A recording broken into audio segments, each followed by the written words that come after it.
Hi everyone, welcome back to teaching aptitude series और ये है आपकी क्लास थर्ड। आज की इस क्लास के अंदर हम डिस्कस करने वाले हैं टीचिंग एप्टीट्यूड के बहुत ही इंटरेस्टिंग पार्ट को। बट उससे पहले आई होप कि हमारी जो पहले की 2 क्लासेस हो रखी हैं, आई होप कि वो आप लोगों ने ज़रूर देख ली होगी। तो आज की क्लास में हम डिस्कस करने वाले हैं टीचिंग एप्टीट्यूड के एक ऐसे पोर्शन को जहाँ से आपके क्वेश्चन प्रीवियसली पूछे जा चुके हैं, जो कि है हमारे 3 ऐसे टॉपिक ओके जो कि जिन्हें हम क्या कहते हैं, पेडागोजी, एंड्रोगोजी एंड हेडियोगोजी। आखिर ये 3 लेवल हैं क्या और किस तरीके से यहाँ से क्वेश्चंस पूछे जाते हैं, ज़रा हम इनकी बात कर लेते हैं। लेकिन इनको समझने के लिए आई होप कि आपने प्रीवियस क्लास जिसके अंदर हमने लेवल्स ऑफ टीचिंग की बात की थी, प्रीवियस क्लास में हमने लेवल्स ऑफ टीचिंग की बात की थी, वो आप लोगों ने ज़रूर देख लिया होगा, जिसमें मैंने आपको बताया था कि हमारे 3 लेवल्स ऑफ टीचिंग होते हैं। सबसे पहले कौन सा लेवल होता है? Memory level, then understanding level and then उसके बाद आता है हमारा रिफ्लेक्टिव लेवल। अब जैसे हमने टीचिंग की बात की थी, लेवल्स ऑफ टीचिंग, तो सेम यहाँ पर भी हमारे यहाँ पर लेवल्स ऑफ लर्नर आ जाते हैं, जिनमें सबसे पहला जो छोटा सा बच्चा, ओके, सबसे पहला लर्नर जो कि जहाँ पर टीचर ओरिएंटेड अप्रोच जहाँ पर चलती है, जिसे हम मेमोरी लेवल कहते हैं, ओके, वो कौन सा लेवल होता है? इसे हम बोलते हैं pedagogy level, okay, pedagogy level. Then उसके बाद यानी कि एक ऐसा लेवल है जब जो कि हम कह सकते हैं डायरेक्टली एक मेमोरी लेवल है, ओके, एक मेमोरी लेवल, हम इसको एक मेमोरी अप्रोच यहाँ पर चलती है जब बच्चा सिर्फ और सिर्फ रट्टाफिकेशन के ऊपर फोकस करता है। देन उसके बाद आ जाता है हमारा जब बच्चा थोड़ा सा डेवलप होता है और वो अब कहाँ पर पहुँच गया है, वो अब चीज़ों को अंडरस्टैंड करने लग गया, अंडरस्टैंडिंग लेवल पर पहुँच चुका है, जिसे हम अडल्ट लर्निंग भी बोलते हैं, एंड्रोगोजी लेवल आ जाता है ये हमारा।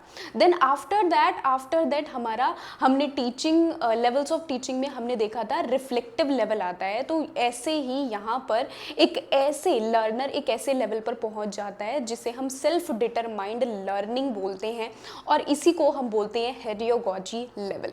तो ये 3 लेवल्स ऑफ लर्नर हम इसे कह सकते हैं, जो कि आपके एग्जाम में यहाँ से क्वेश्चंस बनते हैं। अब जरा हम इन तीनों को एक साथ देखते हैं कि क्या क्या कैरेक्टरिस्टिक्स इसके होते हैं। सबसे पहले तो याद रखो कि पेडागोजी जो कि किसके ऊपर फोकस करता है, एंड्रोगोजी किसके ऊपर फोकस करता है, एंड हेडियोगोजी किसके ऊपर फोकस करता है। तो जब हम पेडागोजी की बात करते हैं, ये एक ऐसा लेवल है जो कि मैंने आपको बताया कि मेमोरी लेवल हमारा होता है, एक ऐसा लेवल जहां पर टीचर डायरेक्टेड अप्रोच चलती है। जैसे फॉर एग्जांपल अगर कोई बच्चा है जो कि नर्सरी, यूकेजी या फिर फर्स्ट सेकंड थर्ड क्लास में है, तो बच्चा सिर्फ और सिर्फ किसके ऊपर फोकस करेगा? वो याद करने के ऊपर फोकस करेगा। उसे फर्क नहीं पड़ता कि जो आप पढ़ा रहे हो उसे समझ में आ रहा है या नहीं आ रहा, वो सिर्फ और सिर्फ उसका फोकस ये होगा कि वो कैसे उस टॉपिक को याद कर ले और कैसे मम्मी की मार से वो बच जाए और अच्छे मार्क्स आ जाएं उसके एग्जाम में। तो यानी कि ये कौन सा लेवल होता है? पेडागोजी इज अ लेवल जहां पर बच्चा सिर्फ और सिर्फ अपनी मेमोरी के ऊपर फोकस कर पाता है। ये एक टीचर ओरिएंटेड अप्रोच होती है। ये 2 चीजें बहुत इंपॉर्टेंट है, आपको याद रखना है। लर्नर का रोल कैसा होता है? यहाँ पर लर्नर का रोल टोटली डिपेंडेंट होता है। किसके ऊपर डिपेंडेंट होता है? टीचर के ऊपर वो टोटली डिपेंडेंट होता है। इसके साथ ही यहाँ पर प्राइमरली फोकस किसके ऊपर किया जाता है? यहाँ पर फोकस किया जाता है कि किस तरीके से वो जो नॉलेज टीचर दे रही है सिर्फ और सिर्फ उस नॉलेज को कैप्चर करे। अदर कौन सी उसको स्किल इंप्रूव करनी है, क्या चीज़ें और आगे क्या चीज़ें होंगी, इन सारी चीज़ों के ऊपर फोकस नहीं किया जाता। तो ये कुछ पॉइंटर्स आपको याद रखने इंपॉर्टेंट है। नेक्स्ट आपको जैसे कि एग्जांपल में अगर मैं बोलूँ तो जैसे कि हमारा ट्रेडिशनल क्लासरूम सेटिंग जहाँ पर टीचर आती है, वो लेक्चर देती है और साथ के साथ लेक्चर के बाद एक क्वेश्चन दे देती है या फिर असाइनमेंट दे देती है, टेस्ट दे देती है या फिर होमवर्क दे देती है कि आपको बेटा ये मैंने आज आपका चैप्टर पढ़ा दिया, अब आपको ये होमवर्क में क्वेश्चन आंसर करके लेकर आने हैं। तो यानी कि टीचर आएगी तभी वो बच्चा पढ़ेगा, टीचर नहीं आएगी तो चैप्टर नहीं कंप्लीट होगा, नहीं पढ़ाई होगी। तो ये कौन सा हमारा लेवल कहलाता है? This is called pedagogy level, और ये बहुत इंपॉर्टेंट है। नेक्स्ट लेवल की हम बात करते हैं जिसे हम कहते हैं एंड्रोगोजी लेवल। ये एक ऐसा लेवल होता है जो कि मैंने आपको बताया कि ये हमारा just similar to understanding level of teaching के बराबर हम इसे कंसिडर करते हैं। ओके, यहाँ पर अंडरस्टैंडिंग लेवल मैंने आपको बताया था कि बच्चा जब मेमोरी लेवल के आगे बढ़ता है, यानी कि अब वो सोचने लग गया है, वो समझने लग गया है चीज़ों को, तब उसे बोलते हैं हम अंडरस्टैंडिंग लेवल। एक ऐसा लेवल जिसके जहाँ पर फोकस किसके ऊपर होता है, टीचिंग अडल्ट्स, यानी कि जब हम अडल्ट को पढ़ा रहे हैं, एम्फोसाइजिंग सेल्फ डायरेक्टेड लर्निंग, कि किस तरीके से अब जो बच्चा जो है वो अब चीज़ों को समझने लग जाए, खुद से ही वो चैप्टर पढ़े। पहले हमने देखा कि पेडागोजी लेवल में क्या होता है, क्लास में टीचर आएगी तभी बच्चा पढ़ेगा, क्लास में टीचर नहीं आएगी तो बुक बंद करके वो गप्पे मारने लग जाएगा। लेकिन ये ऐसा लेवल होता है अगर क्लास में टीचर नहीं आएगी, जैसे कॉलेज डेज में क्या होता है, भले आपको टीचर आए, लेक्चर ले या ना ले, लेकिन स्टिल आप लोग अपनी साइड से अपना काम, अपने चैप्टर खुद से पढ़ोगे, कहीं से भी पढ़ो लेकिन खुद से पढ़ोगे, क्योंकि आपके अंदर टेंशन है कि हमारा एग्जाम का क्या होगा। टीचर को टेंशन नहीं है लेकिन टीचर से ज्यादा आपको टेंशन होती है। तो ये कौन सा लेवल कहलाएगा, हमारा एंड्रोगॉजी लेवल कहलाएगा।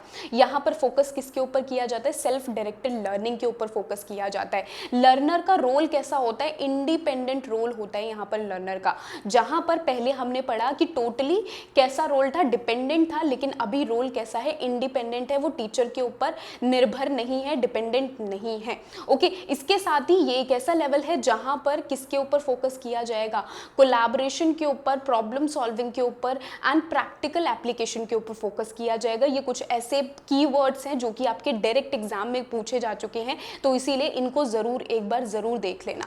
ओके, तो ये हमारा सेकेंड लेवल आ जाता है, जो कि आई होप आपको समझ में आ गया होगा। नाउ थर्ड लेवल, जो कि हमारा लास्ट लेवल है, और इसी लेवल को हम कनेक्ट कर सकते हैं रिफ्लेक्टिव लेवल के साथ। ओके, रिफ्लेक्टिव लेवल के साथ हम इसे कनेक्ट कर सकते हैं। तो ये होता है, ये एक ऐसा लेवल है जो कि फोकस करता है सेल्फ डिटरमाइंड लर्निंग के ऊपर फोकस करता है, जहां पर लर्नर किसके ऊपर फोकस कर रहा है, वो सारी की सारी जिम्मेदारी, सारी की रिस्पॉन्सिबिलिटी वो खुद पे ले लेता है। जैसे कि आपको यूजीसी नेट एग्जाम क्वालिफाई करना है, अब चाहे आप कोई सा भी पेड बैच लो, चाहे पेड कोर्स खरीदो या ना खरीदो, आप यूट्यूब की क्लासेस लोगे, आप यूट्यूब से नोट्स लोगे, है ना, आप बुक्स परचेज करोगे, आप सेल्फ डायरेक्टेड लर्निंग यहाँ पर अप्रोच ये रखकर चल रहे हो।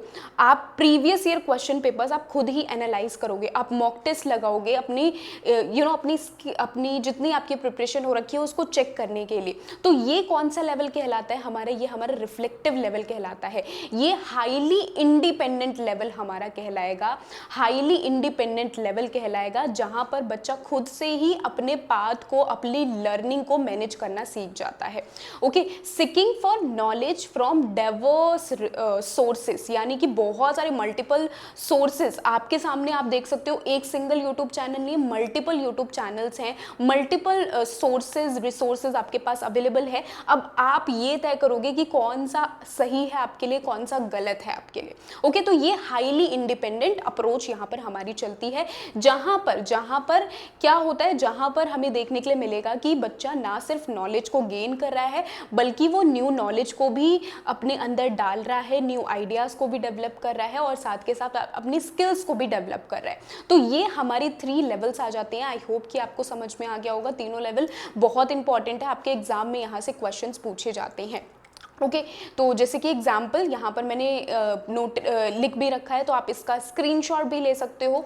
ओके, नाउ आई होप कि आपको ये सारी चीज़ें समझ में आ गई होंगी। इसी के साथ मैं आपको बता दूं कि नेक्स्ट क्लास में हम डिस्कस करने वाले हैं टीचिंग एड्स के बारे में। तो मिलते हैं हम नेक्स्ट क्लास में, और आप टेलीग्राम चैनल को ज़रूर फॉलो कर सकते हो मेरे, क्योंकि टेलीग्राम चैनल पर मैंने PDF, PYQs बहुत सारे पुट कर रखे हैं, तो वो आपके लिए बहुत ज़्यादा बेनिफिशियल रहेंगे। लिंक मैं डिस्क्रिप्शन में डाल दूंगी। इसके साथ ही अगर आप कंफ्यूज हो कि पेपर 1 की कौन सी बुक आपको परचेज करनी, तो उसका लिंक भी मैंने डिस्क्रिप्शन में डाल रखा है। आप पेपर 1 की बुक, आप ओसवाल बुक परचेज कर सकते हो, क्योंकि मैंने पर्सनली वही बुक यूज़ की थी, और आप भी वो बुक यूज़ कर सकते हो, काफ़ी अच्छी बुक है। तो उसका लिंक भी मैंने डिस्क्रिप्शन में डाल रखा है। मिलते हैं हम नेक्स्ट क्लास में अपनी, and bye bye everyone. And make sure कि आप पेपर 1 की प्लेलिस्ट ज़रूर फॉलो करो। पेपर 1 की प्लेलिस्ट मैंने अलग से बना रखी है, जहाँ पर आपको सारी क्लासेस आपको देखने के लिए मिल जाएगी।